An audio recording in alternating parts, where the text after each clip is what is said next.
मित्रांनो, या ठिकाणी नगर परिषद भरतीबाबत एक महत्त्वाचं अपडेट आलेलं आहे. आपण हे बघूया. अधिकृत असं हे पत्र आहे. 28 ऑगस्ट 2025चं हे पत्र या ठिकाणी आहे. आउटवर्ड नंबर तुम्ही बघतायत आणि कोणाला पाठवलंय?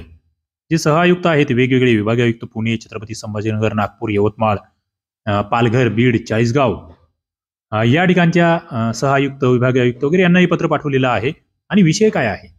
जे नगर परिषद आणि नगर पंचायतीमधील जी सरळ सेवेची भरती आहे, त्या भरतीची जी रिक्त पदं आहेत ती भरण्याबाबत संचालक स्तरावरून एकत्रितपणे पदभरती कार्यक्रम राबवण्यासाठी राज्यस्तरीय समितीमार्फत कार्यवाही करण्याबाबत, म्हणजे थोडक्यात अधिकृत आपल्याला या ठिकाणी कळतंय की नगर परिषदेची भरतीची कार्यवाही सुरू होते आहे.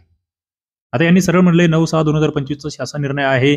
150 दिवसांचा कर्मचारी सेवा विषयक प्रशासकीय सुधारणांचा कार्यक्रम या ठिकाणी घोषित केलेला आहे.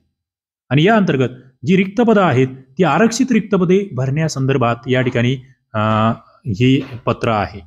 मग याच्यात काय म्हटलेलं आहे यांनी? जो शासन निर्णय आहे त्यानुसार या संदर्भात मार्गदर्शक सूचना देण्यात आलेल्या आहेत. TCS किंवा IBPS यापैकी एका कंपनीची निवड करून या ठिकाणी ही परीक्षा घेण्यात येणार आहे. आता या वरील आदेशानुसार सर्व नगर परिषदा, नगरपंचायतीमधील सरळ सेवेने भरायच्या रिक्त पदांची भरती प्रक्रिया राबवण्यासाठी आणि वरील कंपन्यांमार्फत स्पर्धा परीक्षा घेणे, पात्र उमेदवारांची निवड प्रक्रिया पूर्ण करण्यासाठी आणि नियुक्ती आदेश निर्गमित करणे, भरती प्रक्रिया पूर्ण करणे यासाठी राज्य स्तरावरून सुसूत्रीकरण खालीलप्रमाणे संचालनालय स्तरावरील पूर्वतयारी समिती स्थापन करण्यात येत आहे. म्हणजे समितीची स्थापना झालेली आहे. त्या समितीत कोण असणार आहे ते लक्षात घ्या. ही जी समिती असणार आहे यामध्ये समीर उन्हाळे हे सहआयुक्त आहे, जे अध्यक्ष म्हणून काम करतील या समितीचे, आणि इतर जे विभागीय आयुक्त आहेत यांना या ठिकाणी ज्यांना ज्यांना हे पत्र लिहिलेलं आहे ते सगळे या ठिकाणी सचिव म्हणून काम करणार आहेत.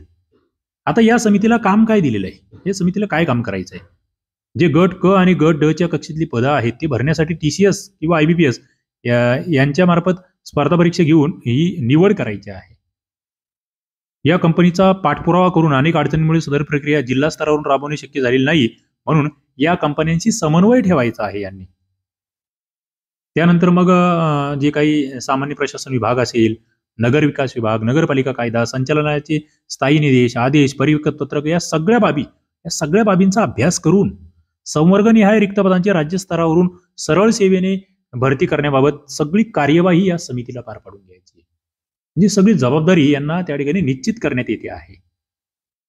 आणि ही समिती वरील प्रमाणे कार्यवाही पूर्ण करण्यासाठी आवश्यक ती पूर्वतयारी, मग नगरपालिका, नगरपंचायती, जिल्हा नगर परिषद, विभागीय नगर परिषद, संबंधित कंपन्या या सगळ्यांशी समन्वय ठेवेल आणि त्या कार्यवाहीचा अहवाल जो आहे तो संचालनालयाला सादर करेल.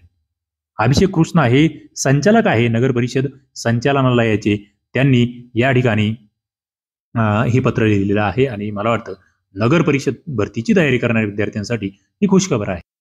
आणि आणखी एक खुशखबर आहे ती म्हणजे नगर परिषदेची तयारी तुम्ही करत असाल, जवळपास 3100 पदं निघणार आहेत. मनपा भरतीची जाहिरात आल्या आहे बऱ्याच भरतीच्या.